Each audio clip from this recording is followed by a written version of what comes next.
Hello, welcome to another PG-rated review. I am, of course, Patrick Gleason, your host for OutOfTheBasement.ca Basement Podcast. Today is actually not a real review, but more of a sort of a pre-review. I'm going to go see Blade Runner 2049 soon or this weekend, and I'm doing one on the fact that Deckard is or is not a replicant. I know this has been going on for several years, decades actually, since the movie came out. And I know Ridley Scott has come down and said that in his mind, Deckard is a replicant. I disagree with this. And actually, Patrick Ramsey, the other Patrick of Out of the Basement, is with me on this one. Now, I've seen all the versions of Blade Runner. The original theatrical release, the original home video release, the director's cut, and the final cut. And now, my favorite version would sort of be combining the original home video release and part of the director's cut, and which I mean that I like the voiceover aspect of it, because to me that is sort of the film noir detective story. So the voiceover for me works. I know that wasn't the original one. They had filmed it and then they had Harrison Ford do the voiceover afterwards, and they put that into the release for the theaters. But Ridley Scott didn't like it, so he took it out in the director's cut. I did not like the ending for the theatrical release or the home video release, where they drive off in a nice little car in the countryside setting. That I did not like. It, in my mind, as I'm saying, combine the two, sort of end it where they get in the elevator at the very last scene. That's where it should have ended. Just leave it there. Leave it to go. We're not sure what's going to happen to their future. We're not sure what's going to happen. Don't see the final driving off happiness. Now, the director's cut added the scene that causes everyone to really think that he's a replicant, the unicorn dream sequence, which to me is not important. It just doesn't add to it, and I'll explain why in a bit. The other one for the unicorn thing is that's where a lot of people go, well, Gaff made the unicorn at the end to show that he knows Deckard's a replicant because of the unicorn tie-in. Again, false. If you don't have the dream, I'll explain how it's much easier to show Deckard is not a replicant. I don't care what Ridley Scott says. Yes, it's technically his movie, but I'm going off what I feel would make much more sense. All right, so now Deckard is having issues. Now going with the fact that he's not a replicant. So he was a replicant, Blade Runner. He quit. He gets brought back in. He has issues. He drinks a lot. He's uncertain of his duties, his beliefs anymore, his reality. This happens a lot, especially there's people with replicants who are showing emotions in that, and they look human, they talk human. All person tenses until they die, you think them as human. So Deckard's been retiring them for a while, and that's a nice, cute little euphemism, retiring instead of killing. Well, after a while, he starts to imagine that it's not retirement, it's actually killing, because again, they act human, they seem human, and everything. And now with the new breed of XX6, Rachel, which has false memories, and this makes her harder to determine if she's a replicant or not because of false memories. And this gives her more of a stable identity to go with and keep going when she goes on. So Deckard sees this, and he starts to have questions his own identity, which was the whole thing of Philip K. Dick ideas.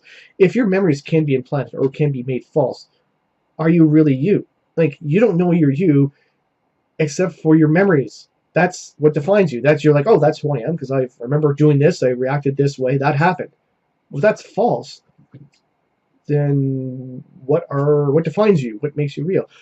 So without the dream sequence, when Deckard's in his apartment, you have him with all the old pictures from his family out there, and he's looking at those and going through them, because in his mind he's still trying to make sure, like, am I human? Now, I'm going with the fact that he is, but he's questioning himself because he's been doing this job for so long. He's starting to see how they start to develop emotions, and they need memories and identity to hold on to. So he is starting to question himself in this way. He's not sure of himself, so he pulls out all his family pictures and he's looking at them and trying to make himself realize he is human. Again, without the unicorn dream, okay, let's forget that we're not doing that. Fuck the dream, because that's like stolen from legend. So Everyone pulls up. Well, Gaff had at the end a little unicorn thing that ties into his dream, which shows everyone knows he's a replicant because everyone knows what he dreams of. Well, okay, then you're saying that the entire police, or not the entire police department, but a lot of the police department knows. Tyrell Corporation knows. So why does the Tyrell Corporation have a replicant test another replicant? Like, that would just lead down bad ways if the replicant starts to think other replicants are hard to judge. So that's where I go, no, there can't be that big a conspiracy. But the thing that people miss with Gaff is he makes one at the very beginning when Deckard refuses, well, he's about to walk off the job. He doesn't want to come back in. He makes an origami, Gaff makes an origami chicken and puts it down. Basically saying, Deckard, you're a coward. You're afraid to keep going.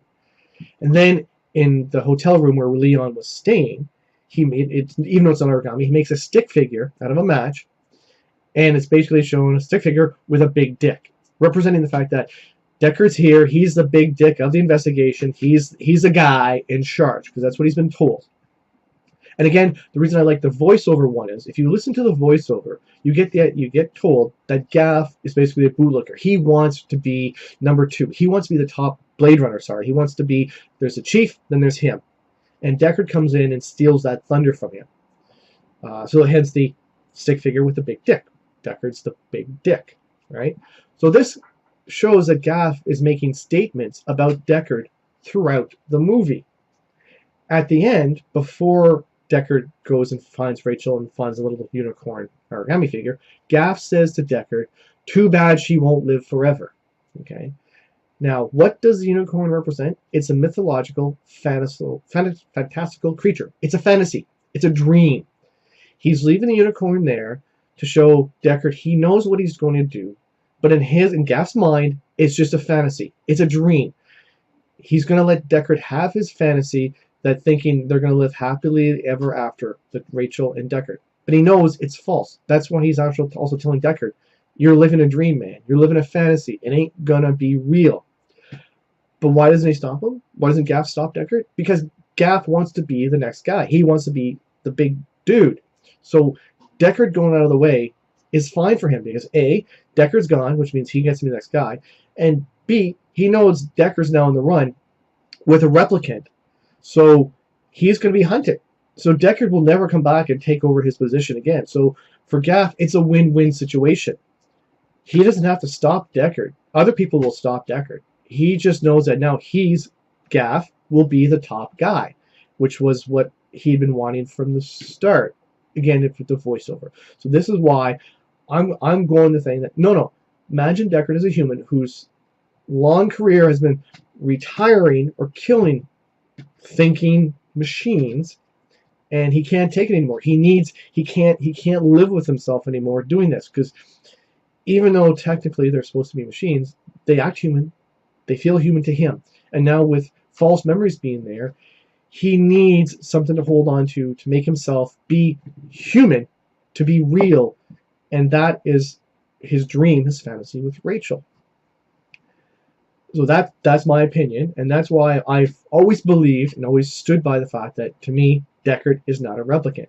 Now, as I said, this is a pre-review, because I want to do this now, and then I'm going to go see Blade Runner 2049, like I said, because Ridley Scott has said his point of view is Deckard is a replicant. So I want to see how they do it, how they manage to tie in an old replicant who's aged over this long a time, when Rachel was supposedly the experimental one that no one could detect. And then I'll do a review of Blade Runner 2049 and tie it into this pre-review. Anyways, that's my thoughts for the day, and hope you enjoyed them. Talk to you later. Thank you.